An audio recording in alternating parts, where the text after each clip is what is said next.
नमस्कार. मी डॉक्टर श्रीकृष्ण पांचाळ, जिल्हाधिकारी ठाणे. मागील 5 दिवसामध्ये ठाणे जिल्ह्यामध्ये मोठ्या प्रमाणावरती अतिवृष्टी झालेली आहे.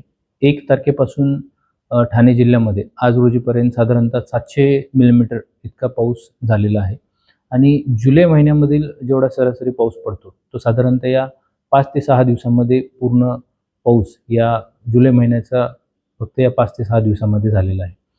आपल्याकडे काही भागांमध्ये झाडे पडण्याचा प्रकार हा अ, ताशी 70 ते 80 किलोमीटर वेगाने वारे वाहत असल्यामुळे बऱ्याच ठिकाणी होत आहे. त्यामुळे नागरिकांना जिल्हा प्रशासनातर्फे आवाहन असेल, की झाडांच्या खाली किंवा होर्डिंगच्या जवळ आपण आडोसा घेऊन थांबू नये. त्याच पद्धतीनं सर्व प्रशासनाने ही जी झाडं असतील, त्याचे फांद्या असतील, असुरक्षित काही होर्डिंग्स असतील, ते हटवण्याबाबत मान्सूनपूर्वही काम केल्याने आत्ताही प्रशासन फील्डवरती राहून सर्व महापालिका, नगरपालिका, नगरपंचायत, जिल्हा परिषद आणि जिल्हा प्रशासन हे सर्व एकत्रितपणे याच्यामध्ये काम करत आहे. त्याच पद्धतीनं आपल्याकडे जी नदीकाठची गावं आहेत, तर त्यांना देखील उल्हास नदीची धोक्याची पातळी गाठली असल्यामुळे तिथल्या भागातील लोकांना सतर्कतेचं आव्हान जिल्हा प्रशासनामार्फत देण्यात येत आहे. क्षेत्रीय स्तरावरती अधिकारी सर्व जी सखल भाग आहेत, तर त्या भागांमध्ये काही ठिकाणी नागरिकांचं जे स्थलांतरण आवश्यक आहे, त्या पद्धतीनं ती कारवाई करण्यात येत आहे.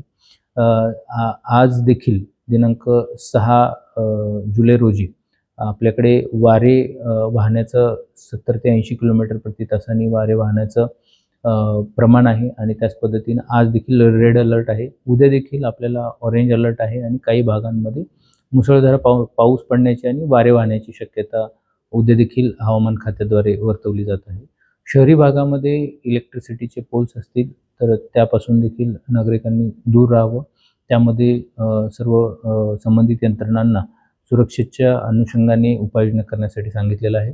सोसायटीमध्ये जे इलेक्ट्रिकचे कनेक्शन असतात, काही ठिकाणी पाणी सोसायटीच्या गेटच्या तिथे साचल्यामुळे त्या पद्धतीनं सोसायटीने देखील सुरक्षेच्या उपाययोजना कराव्या. इलेक्ट्रिकचे जे कनेक्शन्स असतील, लूज कनेक्शन आहेत का नाही ते तपासून घ्यावे आणि संबंधित विभागांना देखील अशा जे सखल भागामध्ये जे सोसायटी आहेत, पाणी जिथे साचतंय तिथे देखील महावितरण विभाग असेल किंवा इतर ज्यांच्याकडून विद्युत पुरवठा होतोय, त्यांना देखील अशा प्रकारच्या सूचना देण्यात आलेल्या आहेत. आज जिल्हा प्रशासनाने खाजगी आणि शासकीय आस्थापना यांना अर्धा दिवस दुपारचा हा घरून कामकाज करण्यासाठी किंवा अर्ध्या दिवसाची सुट्टी देण्याचं प्रशासनाने जाहीर केलेलं आहे. त्याच पद्धतीनं आज शाळांना देखील आणि महाविद्यालयांना, कॉलेजना सुट्टी होती. तर जास्तीत जास्त नागरिकांनी घरामध्येच राहून आवश्यकता असेल तेव्हाच बाहेर पडावे आणि हीच खबरदारी उद्या देखील सर्व नागरिकांनी पाळावी, असं आवाहन जिल्हा प्रशासनाच्या तर्फे करण्यात येत आहे.